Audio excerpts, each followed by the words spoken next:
Sorry Agarwal काय अपक्ष का बरोबर? त्यांची इच्छा होती उभी राहण्याची, पण भारतीय जनता पार्टीने त्यांना समज दिली की तुम्ही आता कुठेतरी थांबलं पाहिजे, कारण ते गेली 30 वर्ष नगरसेवक म्हणून काम करत आहेत. एक ज्येष्ठ नेते, आम्ही पण त्यांच्या नेतृत्वात काम केलं आहे, चांगलं काम केलंय.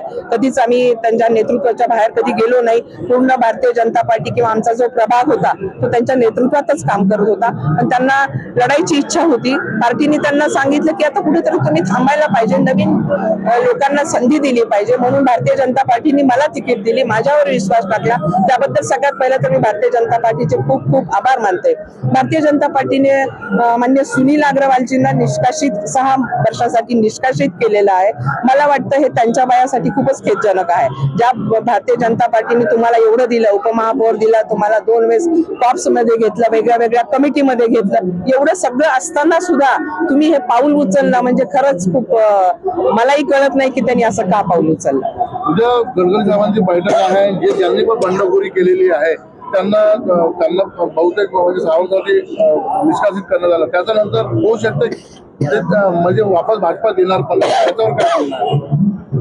ते त्यांना भाजपात घेणारच नाही. एवढे मोठ्या बंडखोरी केली आहे, ज्याला सगळं काही दिलं, 30 वर्ष ज्याला सगळं काही दिलं आणि त्यांनी एवढी मोठी बंडखोरी केली, त्याला पक्षात 6 वर्ष तरी थारा नाही. जनता जे आहे ते अपक्ष उमेदवारासाठी आपण काय करणार जनतेला?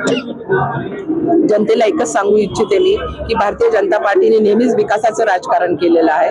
तर भारतीय जनता पार्टीच्या पाठीशी उभे राहा, आमच्या 4ही उमेदवार निवडून द्या आणि आपलं मत वाया घालू नका. कुण्याही अपक्ष उमेदवाराला मत देऊन तुम्ही आपलं मत वाया घालू नका. हे मी सगळ्या जनतेला आव्हान करते की आपण भारतीय जनता पार्टीला निवडून द्या. भारतीय जनता पार्टी आपल्या विश्वासाला कुठेही तडा जाऊ देणार नाही.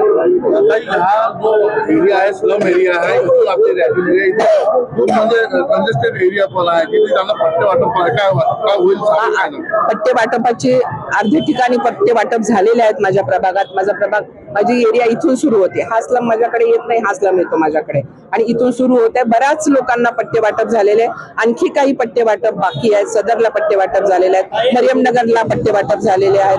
फक्त आता फुटाळ्याचे काही पट्टे वाटप राहिलेले आहेत, ते नक्कीच होणार आहे. कारण भारतीय जनता पार्टी तुम्हाला माहिती की सगळ्यात पहिला लोकांना घर देण्यासाठी आग्रही आहे. जनतेला तोच संदेश देते की भारतीय जनता पार्टीच्या पाठीशी उभे राहा. कुठल्याही